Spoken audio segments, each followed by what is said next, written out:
Hello everyone, good morning po sa inyong lahat and welcome muli sa ating YouTube channel Bagong Pilipinas, Old Queen TV. Mga idol, kung kayo ay baguhan pa lang po sa aking YouTube channel, kayo po ay aking anyayahan, manood po, mag-subscribe at paki-like din po at pakipindot ang notification bell para lagi tayong updated sa ating mga gagawing video mga idol tungkol naman sa ating sariling mga barya. Mga idol, ang ating pag-uusapan o topic ngayon tungkol naman sa new generation 25 centavos. Ating alamin mga idol kung itong barya ba ito ngayon ay maibenta na ba ngayon mga idol at may price na ba ngayon sa online. Okay mga idol, bago tayo mapunta doon mga idol sa kanyang price ngayon sa online, ay kayo pong lahat ay nais kong batiin at ang lahat ng taga-subaybay sa aking YouTube channel Bagong Pilipinas, Old Queen TV at ang lahat ng mga Queens Collector na nanonood po at nag-like at nag-subscribe. Thank you so much sa walang sawang panonood and shout out sa inyong lahat at sana po kayong lahat ay pagpalain sa ating buong may kapal na bibigyan kayo ng maraming grasya at higit sa lahat ay malusog na pangangatawan. Thank you so much sa panood. Let's go mga idol.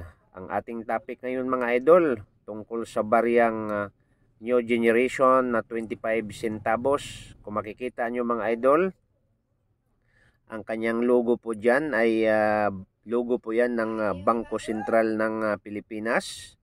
At makikita nyo mga idol ang isang flower po dyan o isang uri ng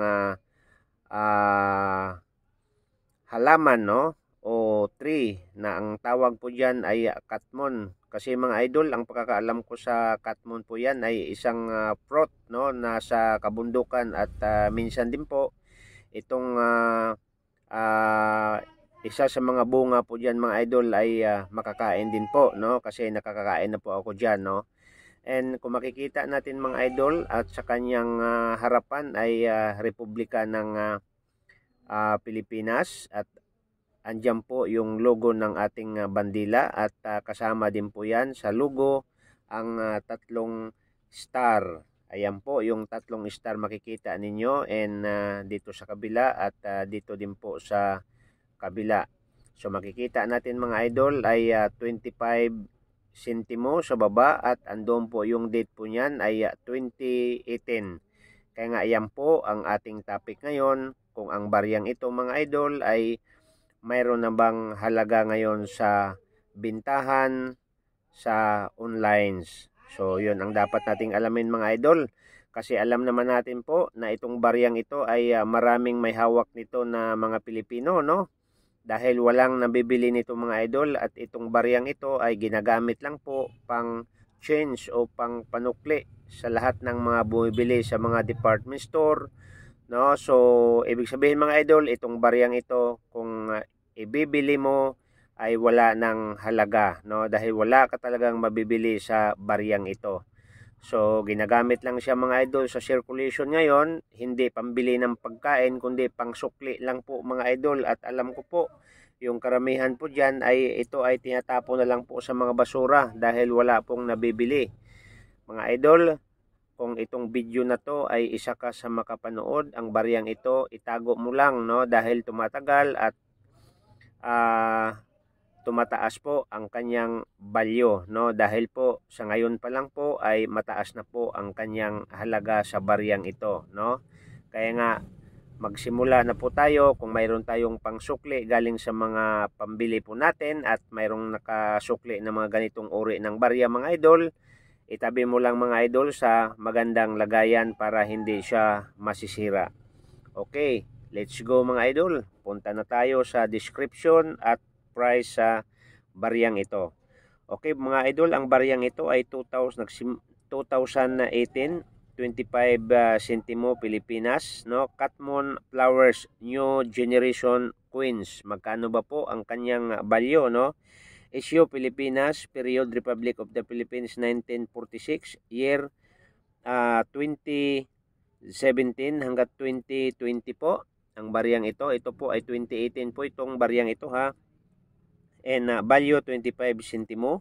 Composition po nickel plated steel, no? Yan po ang kanyang ginagamit sa bariyang ito. Kaya nga matibay po ito, hindi basta-basta to kakalawangin tong barya itong mga idol, no?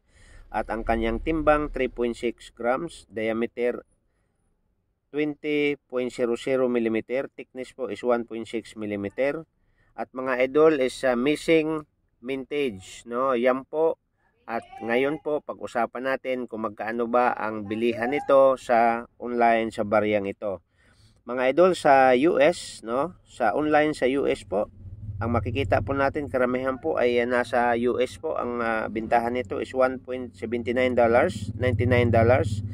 $4.29, $3.12, and $6.8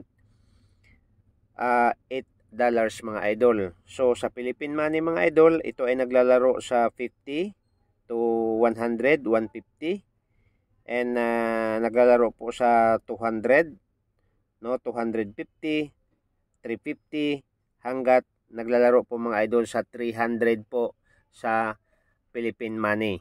So ayan mga idol, wala kang mabibili sa bariyang ito, pero lagi nating tandaan mga idol, suportahan natin ang ating sariling barya. Itago nyo lang mga idol, kasi po tumataas ang kanyang value sa mga bariyang ito.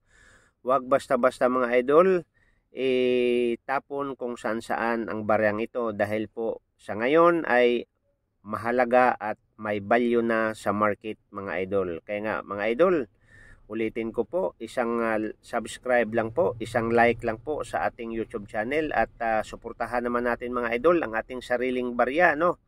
Para makipagsabayan tayo uli sa mga international collectors, at pinapakita sa kanilang mga sentimo din po ay $1 million ang pinag-usapan.